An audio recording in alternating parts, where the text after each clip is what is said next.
All right, friends, I'm glad you joined me for another lesson with Mrs. Hoagland. We are going to work on the silent E pattern in two-syllable words. Now, anytime we see an E at the end of a syllable and it's preceded by one consonant and a vowel, a lot of times that E will be quiet and it'll tell the vowel before it to say its name. We usually say, it's a bossy E. You might know it as a silent final E, a magic E. It's lots of different people call it different things. Usually what I tell my younger students it says is we put our hands on our hip right here and we say, I'll be quiet, and then we jump over that consonant to that one vowel if you say your name. So whatever the name of that vowel is, that's what it says. So an example of that would be in this word right here. I see an E at the end of the word. I'm going to see if I can jump over one consonant. There's a vowel. Yes, there is. This E will say, I'll be quiet if you say your name. So I have what's the name of this letter? A, a, may, make, make. And that's how we do it. Now, just one thing to go over, it can only go over one consonant. There are certain instances where an E will be at the end of a word. We need to remember that English words do not end in a V, and the way that they get around that is they put an E after the V. The scaredy cat V always brings an E, so that's just something that we always say that helps us. That's not to say that it won't work, you just need to be flexible with it. All right, here we go. So I've gone ahead and written down the words for our story today. And the name of the story is called Erase the Dream. And remember, we're looking for vowel, consonant, E patterns. If you want to go ahead and write the words down, you can pause the video right now. And I'll give you a chance to go ahead and write the words down. And see if you can figure out how to mark the words ahead of time. All right? Don't have to. It's just good practice. That way, when you see it, I see a letter I left out of a word already. Knew this looked weird. Okay, all right. So go ahead and stop it now if you want to go ahead and write these words down and try it. Otherwise, I'm glad you're back and we will go ahead and do this. All right, so a lot of these, yes, we're focusing on vowel, consonant, E patterns, but we also have to be aware of other patterns that enter our words as well. All right, if I look at this in the title, it looks like there's an ER right here, which would be if you were at the R-controlled lesson before this. The ER is a vowel chunk, or the R controls the vowel. But in this instance right here, if that was the case, I have a vowel, consonant, and E. So the E is going to make the A say its name. So this would be erase. Erase. Well, we actually say that this is erase. Erase. So in this instance, the E is in a syllable all by itself. It's in an open syllable, which means it does not have a vowel or consonant after it within that syllable. So that would be E, that's the first syllable, and the second syllable would be race. Okay, does that make sense? And we have the, and then right here in this word, I see EA, and this is if two vowels go walking, the first one does the talking. Okay, so I have erase the dream. Erase the dream. All right, right away, we see EA up here. There's a lot of times there's an exception to the rule, and in this instance right here, I see EAD. And EAD says eh. This EA does not work because the D controls the EA. I don't know why, it just does. And bread is another word, thread, head. Yeah, those are some words. All right, now here we have a CH, which usually makes the sound ch, but in this instance, it's going to say the k sound, and I'm not exactly sure why, but because it's that one sound, it is making that A say its name, Okay, this is counted as 1. So we have say your name. So we had head, and then we have ache. And we split it right there. I know that was a lot. That was a really rough word to start with right there. Okay, I go to the next word. I have a vowel right here, and then I have the E. So I'm going to say E to the I, make the I say its name.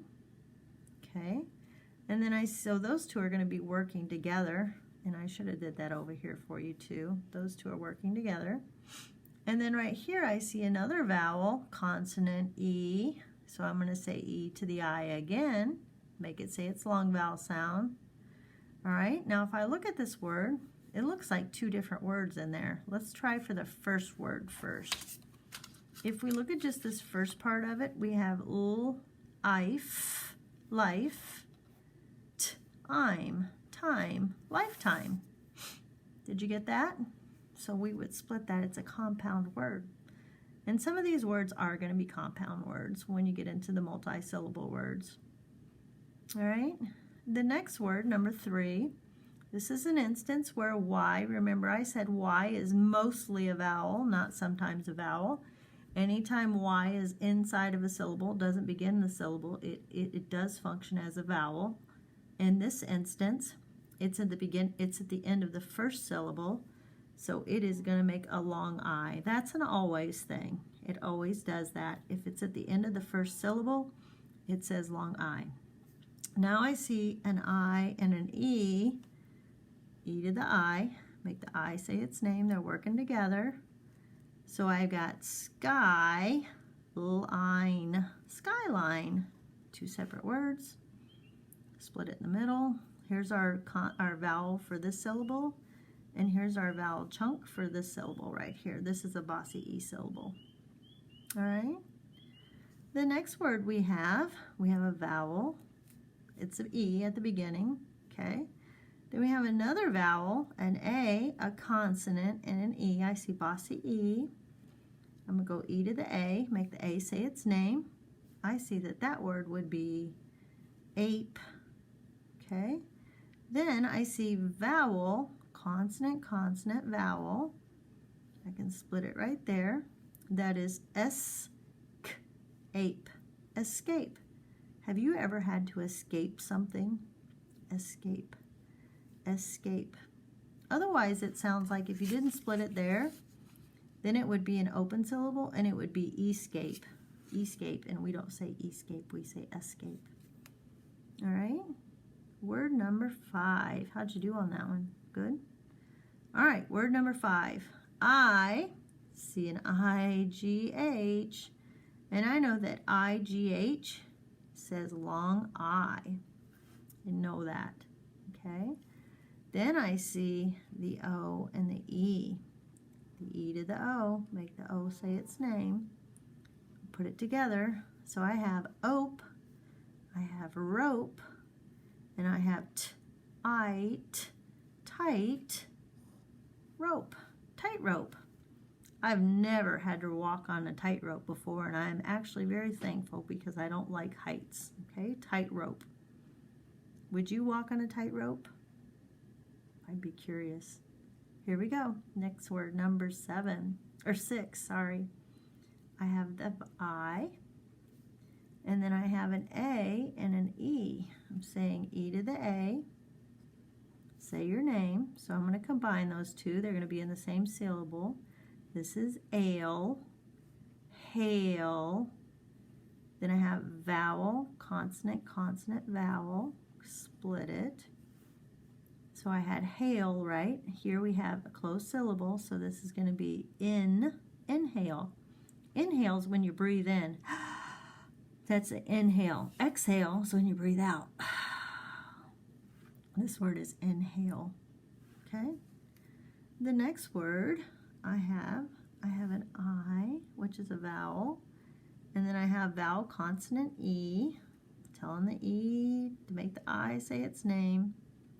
I'm going to put those together. That chunk right there is I'd. If I put this on it, it's side. And then if I have this, I have vowel, consonant, consonant, vowel. I'm going to split it. What is that word? Inside. Inside. Do you like to go inside when it's raining, or do you like to stay outside? It might be fun to play in the rain. All right, number 8. Here we go. I see two vowels together right here, and I know that OU either says ow, as in I pricked my finger, or it says ooh. So I have to decide what that's going to say, but we're going to leave that for right now. I know it's going to say ow or ooh. Then here I see I have an E, or an I and an E. The E to the I makes the I say its name. That is I'd. This is side. I have a vowel chunk, consonant, consonant, vowel.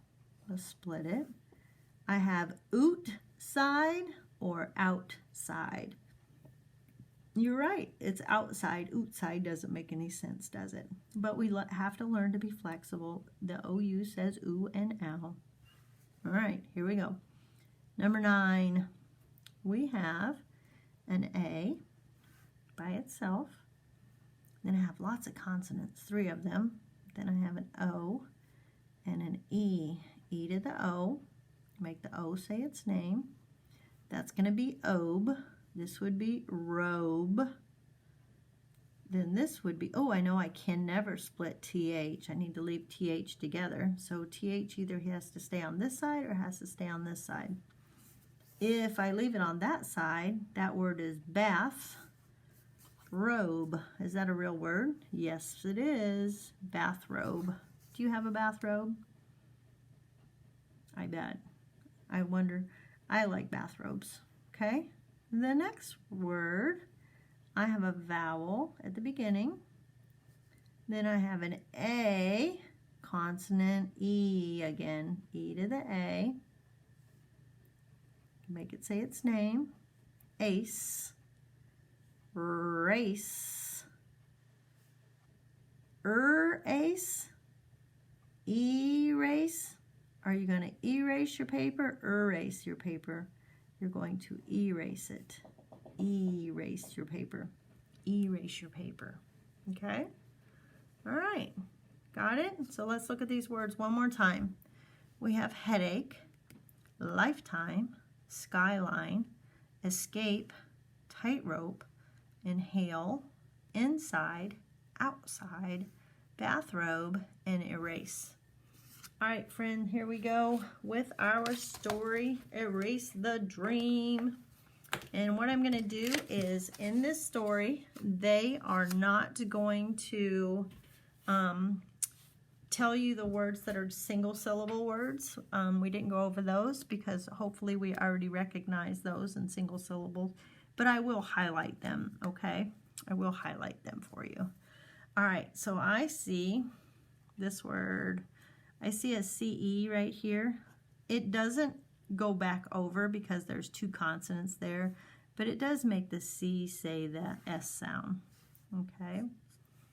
Lifetime we did. We did dream. Dark line with skyline. Skyline. Did we do skyline? Can't remember. Yes, we did skyline. Okay. Then we have again, we have that CE again. It's making that C say the S sound. Here's that Y, where the Y is in a 1-syllable word. It says long I. Escape we did. There's jail. There's headache that we did. Tried to inhale. We did that one. Fresh air to clear my head. There's another my, long I. Okay. I knew at this point I was in my bathrobe. We did that word. How did I get in my bathrobe? Escape from jail. Oh my goodness, escape from jail. Tightrope, high over a cliff. The bathrobe was not the best thing to have. This is an example, this word right here, have, is an example of the English words do not end in V. So in order for this word to be have, we want it to say ah. So in order for it to say ah, we have to have an E here, but the E is there because English words can't end in V. But the E is not there for the A. The E is just there for the V. Now some words the E is there, like this word right here, gave.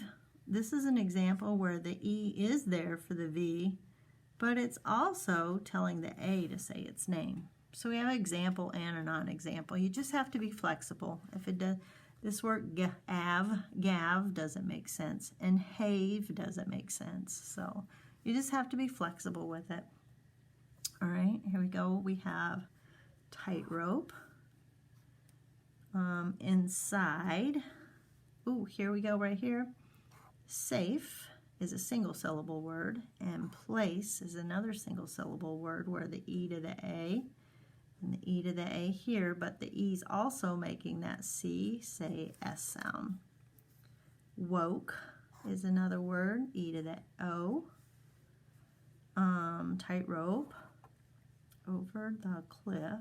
I still felt like I was on the tightrope, which gave A, and we just talked about that one, me a real headache.